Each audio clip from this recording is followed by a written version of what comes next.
Welcome, everybody, today to Pointed in the Right Direction book, YouTube channel, podcast. And today we are honored to have the man, the myth, the legend. He goes by many names. I think got the one-armed comedian, and the probably the most famous thing that he's for, and something that I is close to me, is We're Not Stumped Podcast. And welcome, Mike. And of course, I've been an honored guest on his. Very honored to call him a friend and to have him here on ours today. Thank you for having me on, Jeff. You were the second guest I ever had on the We're Not Stumped podcast. And I also talked about you extensively when you came out with the book, Pointed in the Right Direction. Congratulations on that. It's a good read. I recommend it to everyone. Thank you very much. And, today, let me back up a little bit. Listening to your podcast now, let's give everyone a little history here. Mike is congenital, and basically from the wrist out, he has a couple little nubs, or had originally, and I think they might have fallen off now. But so all his life, he's done some very amazing things. He's been a pro bowler at one time, and also this guy can balance things on his stub like no one else. I have a hard time holding on to things, and he can balance things. But we're going to take a deep dive into life as an amputee, some of the challenges, the differences between congenital and trauma or later in life, and look at things. And also, before we're through, we're going to take a dive into protecting things, because we're both a little bit aged. I joke that and say that I dye my hair so that the younger crowd feels sorry for me and gives me a little more benefit. What life was like growing up, but also let's talk about probably the last 5-7 years, because your world really, it wasn't big on the amputee side growing up, but you're in the trenches deep now. Yeah, I look back to when I was born. I was born in beautiful Montclair, New Jersey, lived in Hazlitt for the first 7 years of my life, but born into a family with a mom and a dad, and certainly a brother and a sister later on that were very accepting of me. So, and this included all the friends I had. So it was a little different story for me growing up. And, I can only represent me. I've certainly had people on the podcast that had different lives as a congenital growing up that, some of the saddest stories I've heard, are some of the congenitals growing up and not being accepted from day one in school and all that stuff. But even growing up for me, I had problems getting jobs because I had one hand and, things like that. But I would never characterize my life as anything but blessed and happy. And I personally wouldn't trade it for the world. This is the way I am. This is the way I've always been. And this is the way I will continue to be. But when you cite 7 years ago, it really was cancer in 2016 that kind of took me down a different road. I decided that I really wanted to, while I was probably passively doing the best I could for the limb loss community, whether it being the first professional bowler with one hand and playing the part of Danny in the trial of Billy Jack and whatever the heck else I did, or even to be honest with you, when I was working, representing the limb loss community as a forward representing person, whether it be at Walgreens, I worked at Walgreens for a while, or Discount Tire, and I did Discount Tire. I worked in the stores for 5 years, and I was right there with the customers. And then at corporate, I worked there for 25 years, and I was fortunate enough to work my way up. I was able to visit Google and Salesforce and Adobe, representing the organization as a limb loss person. And that's a very that was very good for me again, but it was more passive. I mean, that was my career. I needed to represent the organization, but hats off to them for giving me a chance. But in 2016, when I had cancer, then it was you know, looking what I wanted to do after I beat cancer. That's the way I think. After I beat cancer, I was going to say, I'm going to be more active in this community, and I'm going to do whatever I can. That now includes volunteering my time with Arizona Disabled Sports. I'm on the board of directors at a really great organization out here called Ability 360. I have the podcast. I do my speaking. So there's quite a bit going on. And, I got to give it up to you. Thank you so much for being the second guest on the We're Not Stumped podcast. Well, thank you, Mike. We met almost 4 years ago now, it come August, September. And we really hit it off. And but I'll say when we first met at the Amputee Coalition conference, was it a little deer in the headlight for you going to the conference that first time?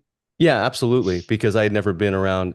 I'm just like anyone else, right? I see myself in the mirror, but I'd never been around other people like me, or in a broader sense within the limb loss community. They don't have to be exactly like me, but certainly people with like and lived experiences like me. And it was great. I really enjoyed it. And hats off to you because I still remember this. I mean, as long ago as it was, you had a track that you spoke about where how insurance companies feel that fingers are like jewelry items, if I'm saying it correctly. And it just Yeah. stuck with me. I'm like, what are you talking about? I mean, they're fingers. They're pretty dang important. And I was really impressed with you and how you were a champion for what you're going through. And a lot of people go through. And that's one of the things that was also eye-opening once I got, started digging into the limb loss a little bit more. Sometimes we want to put ourselves in different brackets. And it happens with cancer too. Well, I had this cancer and I had that cancer. Well, yours is worse, mine's better. It's cancer, right? So it doesn't matter whether you lost a hand or fingers or a big toe. You're part of the limb loss community, and there's going to be some challenges associated with that, regardless of how you're involved in the community. That's why but to your point, yeah, deer in the headlights, there's a lot of people there, and it was great. I really enjoyed it. Yeah. And, that's very true. Whatever category we put ourselves into, a lot of times we get stuck in that comparison type of thing. And, I say I'm the voice for finger partial hands. Yeah, And I call us lost kids, lost yeah, boys, kind of the Peter Pan scenario there, in the fact that on the upper limb side of things, finger partial hands are over 90% of all upper limb amputation or limb difference. that's a lot. Yet only 5% get a prosthesis, and the majority is insurance denial on those. And, you've had prosthetics growing Okay. up, and, you know, it is whatever it is. We should have the opportunity, if we feel it will make our lives better, we should have that opportunity to try it and use it. In my case, I've been very blessed because mine was a workers' comp case, and I joke that I have the most hands out there now, and everyone else is shortchanged if they only have two hands and 10 fingers. But, you know, in my world, just putting my prosthesis on each morning kind of lowers the anxiety level. And, you know, us that went through a traumatic accident, or, whatever the case be, anytime a limb loss is, it's traumatic.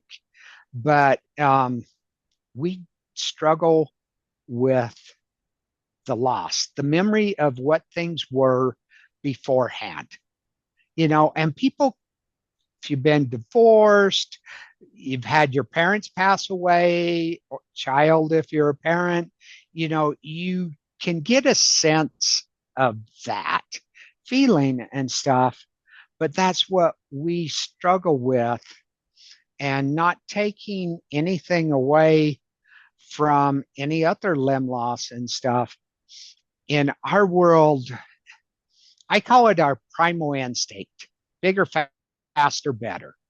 From the dawning of time, the athletes, animal instinct. The big bull elk is the one that has the herd of cows and stuff and is mating with them. Well, everyone looks at the fingers as no big deal. Oh, it's only a little finger, no big deal. But when you sit down and think about things, your fingers are your most used limb on your body. And it becomes a bigger challenge than you realize that. I have a friend of mine that recently she broke her ring finger and had surgery. And, we take dance together, and she's wearing a cast and stuff right now. And she's sitting there going, yeah, I can relate to some of the struggles that you're having, because I just buttoning a shirt. But again, you never had a second hand.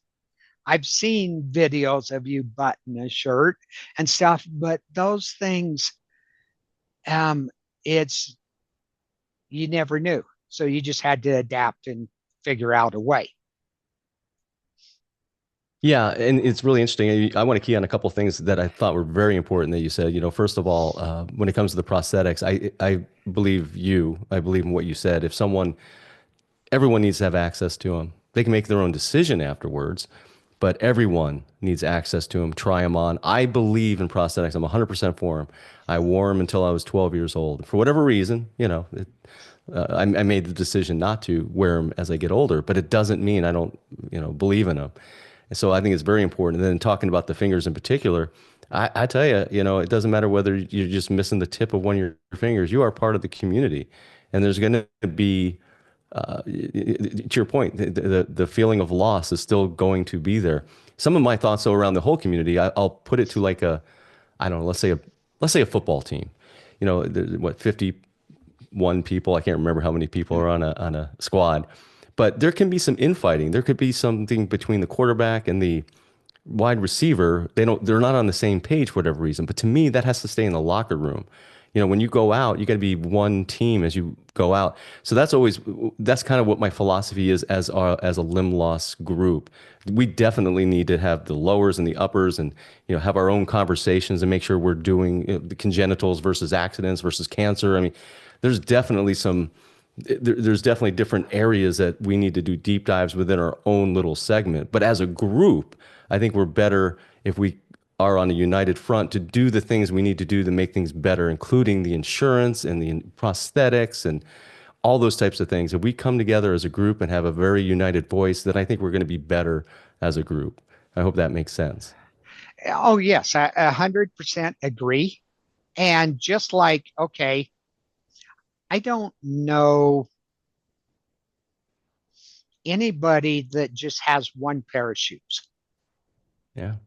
So on the limb loss side of things,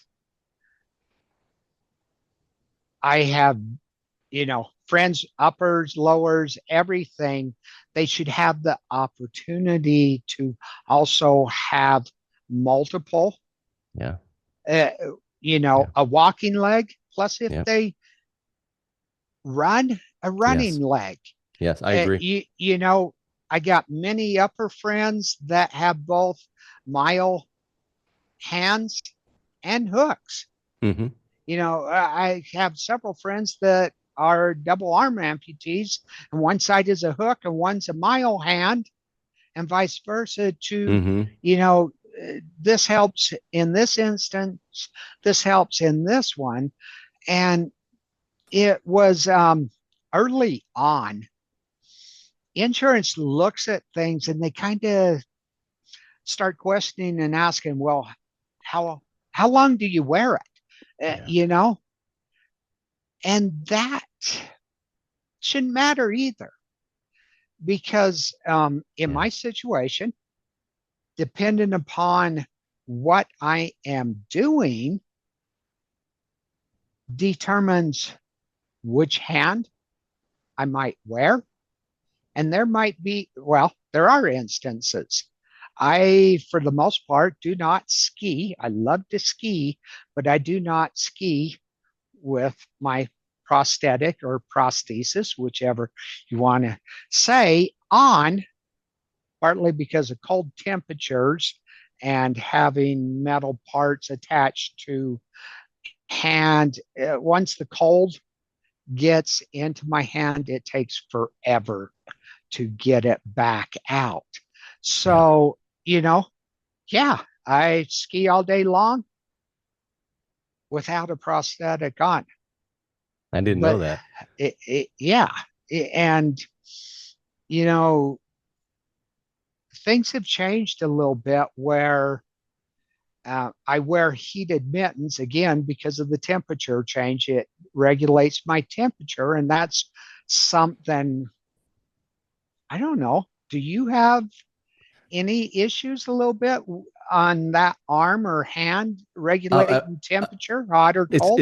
it's interesting you bring that up because one of the things I don't have, and I think most congenitals don't have, is phantom pain because I never had anything there. But cold is my kryptonite. There is no question when it comes to my stump. Cold, it's difficult for me to get around because I can move my stump, like I'm moving my hand. I can Yeah. move. When it gets cold, I can barely move it. It turns purple. I have no blood flow. Like I said, the best thing I can say is it's my personal kryptonite. I can't do as much as I can in the cold because it just affects my stump so much. That's one thing we do share, I think, within the congenital versus accident or other ways of losing a limb. Yeah, which ironically on my side, we have a storm coming tomorrow, and my hand has been hurting all day long. I could tell you, Ahead, huh? oh yeah, Yeah. ahead of the storm. I think I've had my heated mitten on for an hour today, and I use it ski, but I also use it as to regulate the temperature and pain management at the same time. Yeah. Um, Rather than going straight to a pain pill, aspirin, Tylenol, whatever your choices are, and I have my own protocol that way. I put the heated mitten on, and I love heat. Even I'm not sure I could live in Arizona. I might fry up to nothing. Hey, But Flagstaff's only a couple hours away. I mean, I was up at our cabin last weekend. It was snowing like you wouldn't believe, which is actually in Show Low. It's 2 hours away from Flag, but you'd like it up here, down here, pardon me. Hey, I have a question for you because I also get itches on the stump. Do you get like phantom itches in yours? Like I can't, there's nothing I can do. I can't scratch it. There's nothing there. yeah, and so this is the way I describe myself is I live with pain. So when people say phantom pain, I go, no, my pain is real, but I have phantom sensations Okay. at times. And probably the most frequent one, and we're dating ourselves, go home ET, is my index finger sitting out here in no man's land. Mm, And I kind of think that the reason at the time of my accident, that was about the position of my finger at that instant. oh, So I kind of think that is, interesting. kind of a trauma anchor of some sort in that. But also, you know, on my side of things, you just grew up living life, learning, running. We grew up at the same time frame where Yeah. we were outside living life. Hmm. Uh, I joke with friends. my kids, my grandkids, my great grandkids, that I have more natural fingers than I ever played Atari. And that's dating myself too. It's true. But I am just not a video game person, and but after my accident, I had to go and prove what I could still do. I was 6 months into my second marriage, the husband, the father, the breadwinner, and had to figure out what life was all about. And now it's kind of flipped. I am coming up on 9 years since my accident.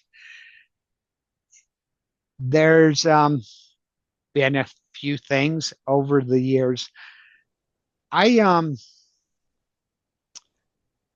started about a year and a half ago using the analogy of for amputees, our life, our journey is like running an ultra marathon. And depending upon the age that you become that amputee determines whether you're running a 100-mile ultra, 500-mile, congenital, 10,000-mile. I have one double leg amputee friend of mine that I want to say is probably the oldest one out there. Congenital. He was born with legs, but they weren't formed good. And he's in his 70s. Oh, wow. I think he's been a double leg amputee on prosthetics for almost 65 years now. Wow. Yeah, he's got me beat by a couple of years. And I call him Moses. Because in all honesty, I feel he has the most knowledge. Yeah. And, the CPO prosthetists and stuff, we got to thank them for all they do for us. But unless they're an amputee themselves, they don't know what we're feeling. And I've heard comments and stuff, and I agree this much with it towards, you need to just wear it and get used to it, build some calluses up and stuff like that. And that's true early on.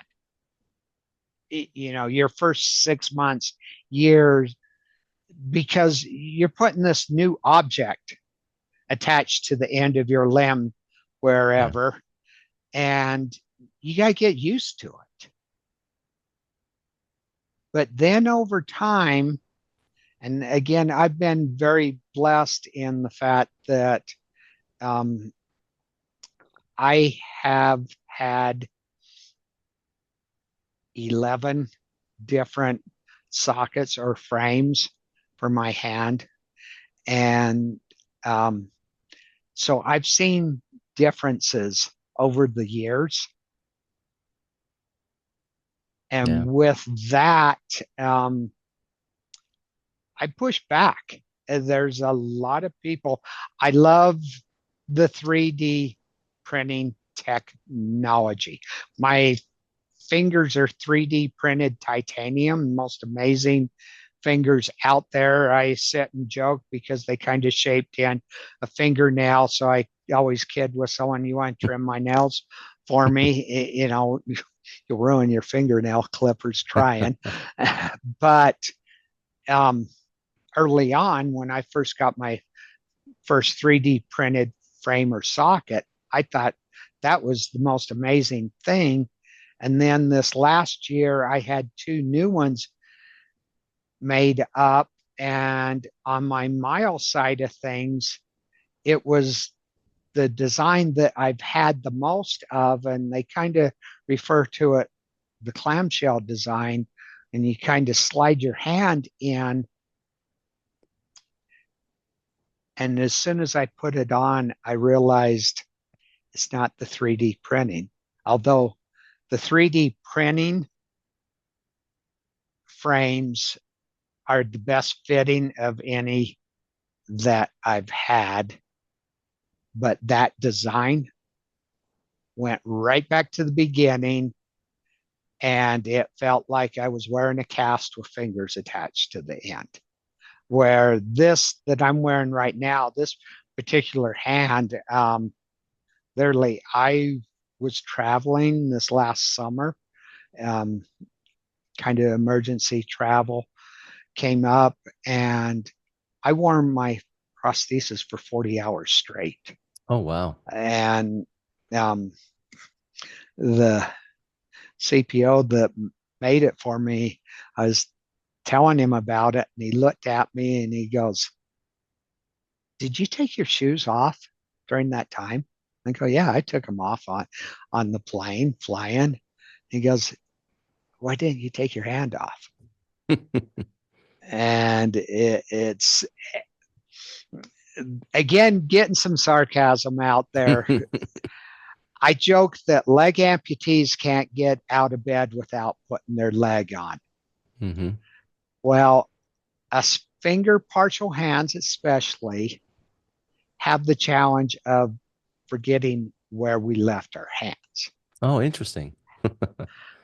Because, I switch out hands, I'll take it off to do a task or something. And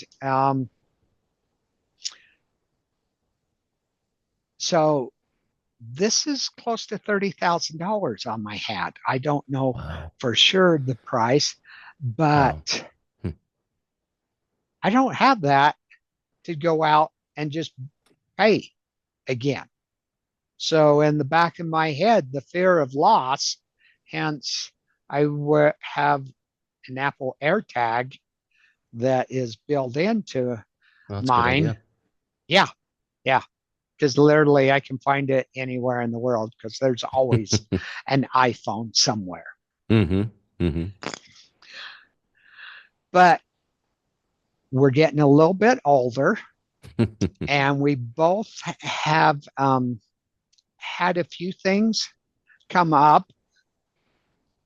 Recently, you had, it's ongoing at the present time. You have an issue with your good hand. Yes. Let's talk the index finger on my hand, the upper joint, I want to say maybe 6 months ago, could be a year. Sometimes you let these things linger. And I started having pain in it, and it goes, and it's one of those things, even when it started happening, 90% of my life, I don't have any pain in my hand at all. But for that 10% that just creeps up on me whenever, I wish there was a way. I went to the doctor today to have it looked at, and thank God, the x-rays are fine, but now we got to start looking at like some of the soft tissues in there to see what's going on. But man, that 10%, it goes from 0 to like 8 on the pain scale, like that. It just like, boom. I'm like, what is going on here? And it could be from bowling all those years, we talked about earlier, I was a fingertip bowler. So it could be from that. It just could be from overuse. I mean, regardless of whether I was on the Pro Bowlers Tour or not, it could just be from overuse. But those are the things, as you talked about, with your own shoulder injury. I had my own shoulder surgery on the left side. Those are the things, especially as you get older, to your point, you start really looking at things. And, I still like going out and shooting hoop and playing basketball, but I ain't diving for anything because I don't want to get hurt. I don't want to hurt that side of my, my left side where my good hand is. So the good news is it looks like everything's going to be fine with my finger, but he still wants to do some MRIs and make sure that, since it is my only finger, and it's always funny too. You talk about like Yeah. the funny things about having one hand or, partial hand. Yeah. I look at it and I'm like, well, is it swollen? I don't know. I don't have another index finger. How do I know if it's swollen? I have no idea. I mean, I can't compare it to anything. So I just know it hurts. And he's a great doctor, so we get along well. And as a matter of fact, he had shot my wrist up with cortisone a few years ago because I was starting to get carpal tunnel and things. Yeah, again, just overuse injuries, which within the limb loss community, you'll hear about those things, right? We all know about those. Yes, and I'll again, it's well, I've started throwing the gauntlet out a little bit on finger partial hands. I call us the lost kids. We're 90 plus percent of all upper limb amputations, yet there just are not studies on long-term effects and everything. I just saw a hand surgeon that I follow, a friend of mine.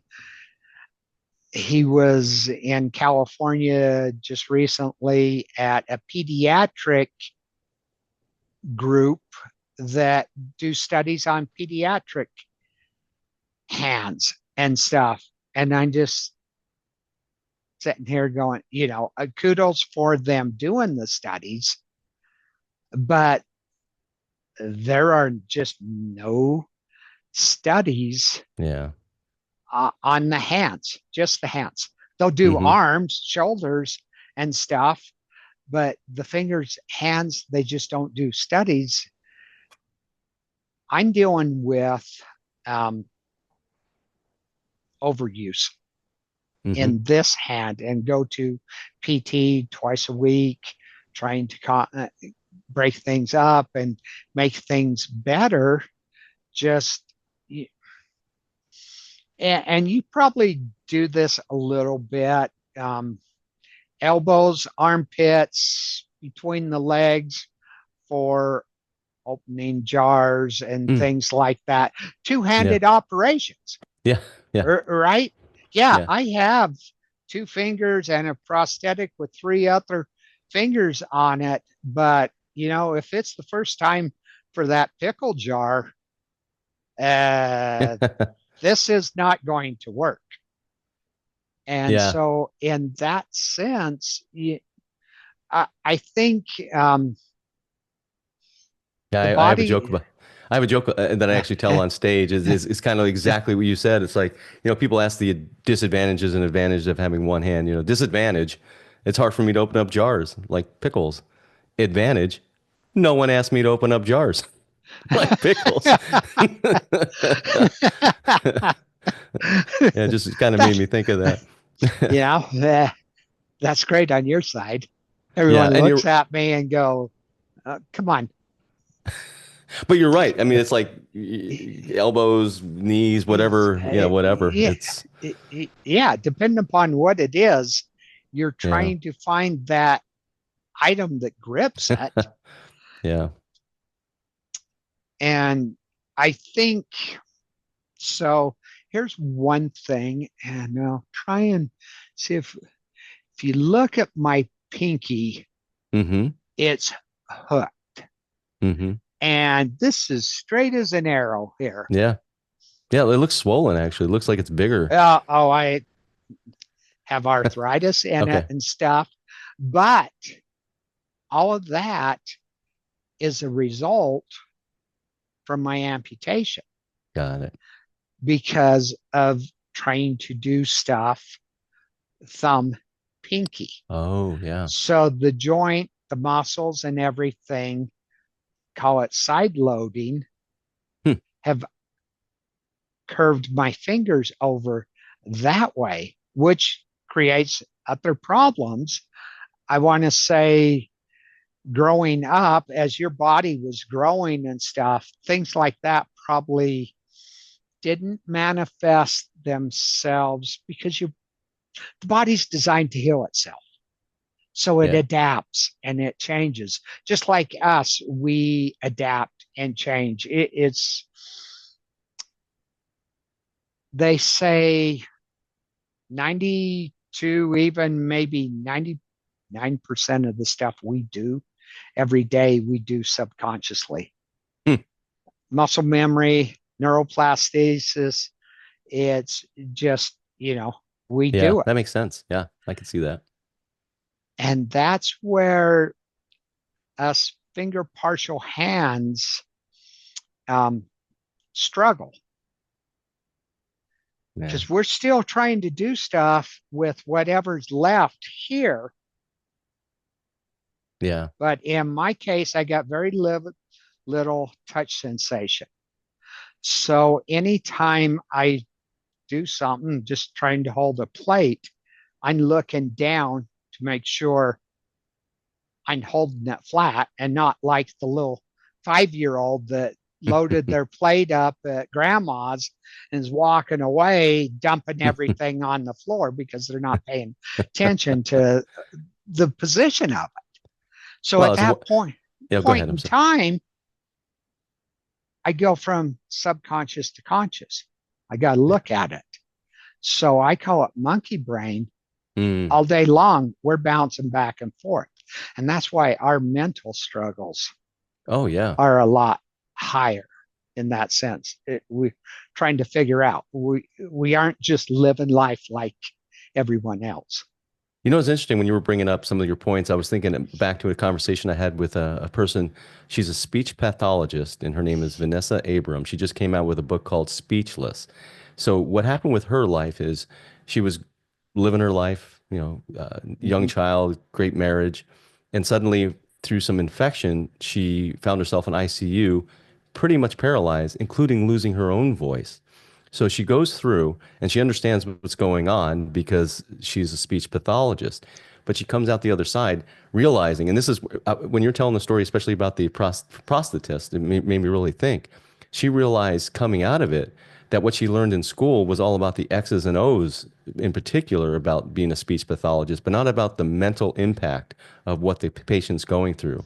And she has a new appreciation for all of that now, and that's what her book's about. It's an interesting thing, and I think, to your point, I think it happens in our field too. Well, in everything in life, we take things for granted. And we both have had Stephanie Coffin on our Oh shows. yeah, And I love her book yeah, because in the beginning, it talks that every single one of us in the world at some point in time is going to be disabled. yeah, It might be temporary, a broken arm or something like that. But, and again, it might only be for a few minutes or whatever at the end of a person's life.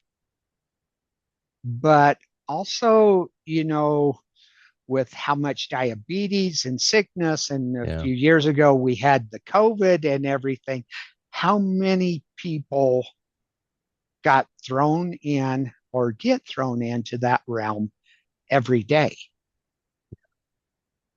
Great And point. there's not a single one of us that couldn't wake up tomorrow being disabled of some sort.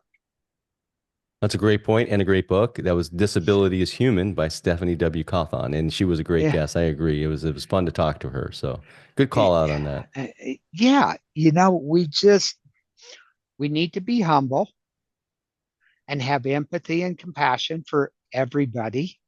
Yeah, yeah, But also, we need to have a voice hmm, and talk about these things, talk about the mental struggles. I recently had a friend, and we've hit on this briefly for a second, but her son just recently took his own life. Wow. And I feel for her to no end right now. No parent should lose a child, but he lived with pain, and pain takes you to dark places. Oh yeah. You mentioned how quickly all of a sudden your finger will go from 0 Yeah. to 8. Yeah. But then, a lot of us with challenges, people don't realize that we live with pain 24/7. And I didn't realize this. I have a friend that had an accident a year before mine, and he's paralyzed from the chest down. And we were talking one day, and he's telling me that he hurts all the time. Mm-hmm. And all of a sudden, I kind of stand back and look at him, and, you know, our human assumption, mine was at the time, he has no feeling, so he has no pain. That's not the Mm. case. Wow. So, Wow. you never know what someone else is going through. Yeah. And we need to quit wearing, everything on the sleeve and get butt hurt by something someone says, because we, again, haven't walked in their shoes and don't know what their day life is like. Mm-hmm. So, what do you want to see in the future? I'd like to see where our community starts to have a little bit more confidence in themselves. I think that's one of the things that happens. And hey, we all go through our challenges, but we can also walk with our head high, and we're allowed to. And I want to see more of us doing just that, doing whatever we want to do, challenging ourselves to do whatever we want to do in our lives, whatever that means. I mean, it's not about hiking a mountain or climbing a mountain. It could be about going putt golfing again. That was just an example, just off the top of my Yeah. head. I'm certainly not going to say bowling because that sport's crazy, but but just allow yourself to have confidence, even though it's not going to be easy. It's not always an easy path, but we're allowed to, regardless of whether we're missing limbs or not. We're allowed to walk around with our heads held high and show people that we are just as capable as others to do things and accomplish things. Yes, I had a friend post, make a video posting today about disability. And I shared it on my page, just because she she was born with cerebral palsy, and she's fighting breast cancer right now. Oh. But she talks about, how um, within the um, disability community, we'll call it, people look at things and say that's good enough. It Mm, only needs to be to this level. Yet, you know, sports arena, whatever other realm you're looking at, is up here. No, everything needs to be at the same level, whether it's a disability or not. mm, Just you talk about, going to work and how Discount Tire and other places gave you the opportunity, but at times you probably got marked most of the time. off. Most of the time. Yeah, Yeah. marked off for your disability. Yeah. And so, you know, this is another education thing. Most people with disability type challenges and stuff are 10 times the worker of the Mm-hmm. average able bodied person. Because, first off, whatever your challenge is, takes a lot more effort to do, whether it be physically, mentally, whatever it is. Mm-hmm. So, the individual is fighting harder from the get go. And I just had a individual on my podcast recently that healthy individual 6 weeks ago became a leg amputee. Wow. And his comment, he goes to the gym every day and he still goes to the gym every day. But where, before he'd get up at 5:30, be out the door at 5:45 and at the gym at 6 a.m. Now he's got to plan because it's going to take him an hour and a half, maybe up to 2 hours to get ready to go out and do stuff. Mm-hmm. And so, that's just an example of Mm-hmm. what people have to go through just to live a more normal life, let's call it. Mm-hmm. Yeah. So, Well, I'll tell you what, when we talk about gyms in particular, I work out quite a bit myself, but I would never go to a gym anymore. I shouldn't say anymore. I never really did because it's just difficult for me to find things that I can use. And that's fine. They don't have to design it for me. I get it. I can design my own stuff at home and I can do my own workouts at home, but it is so difficult to go somewhere. I can't really use anything there, because I'm not going to just like pump up my left arm. I'm not going to do that. So I have to build my own things and have my own devices that I built out of PVC myself that I use. So, so I can do my curls, my presses, I do my push-ups. I work out almost every day. and that is a perfect example of, so another friend of mine, she's a quadriplegic and she had a battle with a very, one of probably the top five insurance companies over getting some gym equipment at her home. Yeah. And the insurance company just came back and said, we'll give you a membership to go to X gym. Oh, wow. What did she think about that? Well, here's the problem. Yeah. She's quadriplegic. Yeah.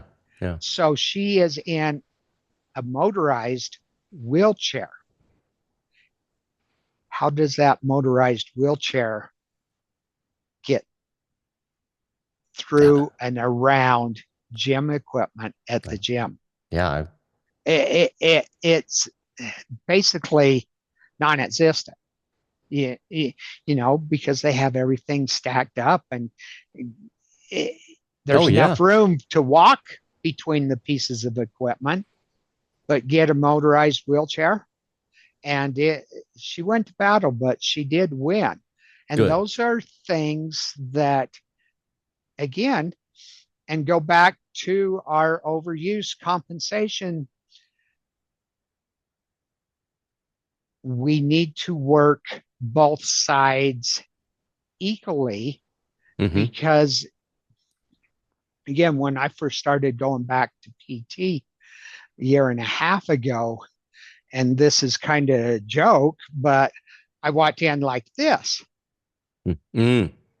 because overuse compensation, Yeah. I load more to one side than the other. which over again, just like my finger, long-term effects, it's going to be this shoulder, the opposite hip, back to the good side knee, and it zigzags through the body. And so Yeah. we need to, don't go big. I I do have one congenital limb different friend that is world record holder, deadlifter and stuff, and does amazing things. But he was the one that early on set me down and told me, you need to lift things equally, work the body equally and stuff. Yeah. I'll tell you what's weird about my situation is I've always, it's almost like I'm surprised I haven't had any overuse injuries on the side where I don't have a hand because I use it so much. Like if I can have 10 bags of groceries and I'm going to tie them all the way down my arm and carry them with my right arm. And it's kind of the same even with my clothes. It's like, this is the perfect, it's not a coat hanger, but this thing can hold coat hangers perfect. It's like a pole. So I can have like all my clothes hanging off my arm and that's what I'll use. Everything I do, everything I carry, and as I dissected that as I got a little older, I know I have an idea of why the reason why. It isn't so much that my mom always thought I was going to be right-handed because it's just the way I used to grab for things. Even though I didn't have a right hand, I try to grab for things that way. But if I start putting things in my hand and start carrying them, I can't do anything else. I won't be able to answer, my phone or, open a door or, so everything, although I can open doors with my arm, but everything goes on the right side and it frees up my left hand to do whatever it needs, get my keys out, get my phone out, whatever I need to do. So I do quite a bit with my right side. And I have to laugh because how many times I've been walking from the car into the house with the 10 grocery sacks in this hand and 2 in this hand. We all want to do it in as few trips as possible. Yes. So you're sitting there loading as much as you can over here. Yeah. You grab those last 2 and come walking in and you're like, how stupid is this? Good stuff. But it's life. But again, we need to have empathy. And, there is no perfect out there. And what works best for whoever, that is their perfect. And that's what we need to work towards as a society. I agree. Yep. In closing, do you have anything else you want to say, Mike? I just want to thank you for having me on and congratulate you on the book again. Pointed in the right direction. I mean, it's a good book. Get it out there. It's got great reviews on Amazon. I talked about it. Like I said, you were the second guest. I said it already, but you were gracious enough when I met you at the Amputee Coalition. I was so impressed with what you talked about for the partial finger amputees. That was all new to me. I got to talk to this guy some more. Now we talk all the time, but everything you're doing is just fantastic. And I'm a fan from afar and even close because I have your number. We can text each other and congratulations on all your success and everything you're doing for the people. You're doing so many great things. Congratulations. And we all need to do that, with the technology and social media. This is the good aspect of it.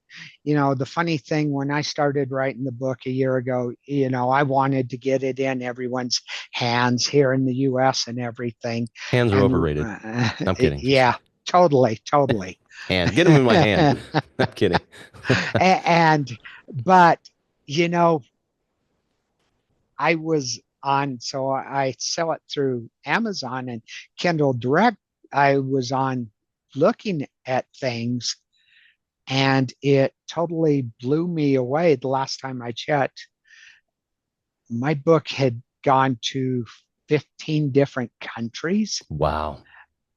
Throughout the world. Wow. And just last week, I had a lady reach out to me from Romania. Wow. her 3-year-old son was in an accident and basically is a twin to Hmm. me. I can't remember which hand because we had a little bit of language issue and stuff. But again, through the socializing, networking, and everything,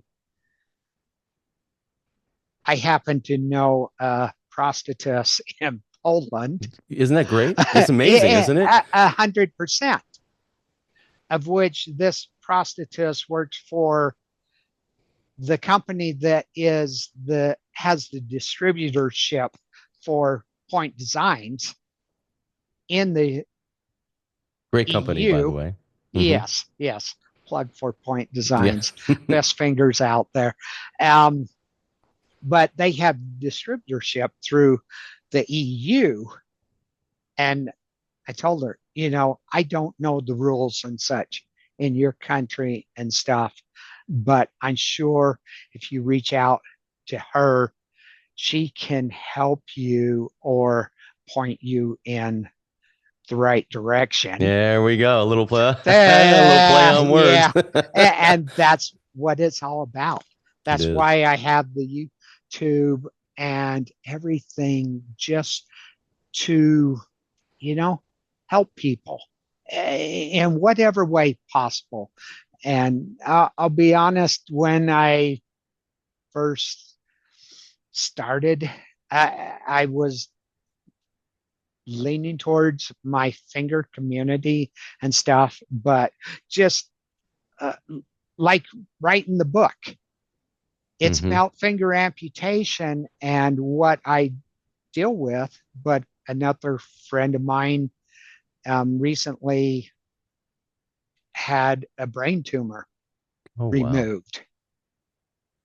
And we were sitting there talking one day, and she was struggling a little bit um, about talking with her doctor about stuff before the surgery. And she has a copy of my book, and I go, might want to read the chapter about talking with your medical providers and Yes. stuff. And, I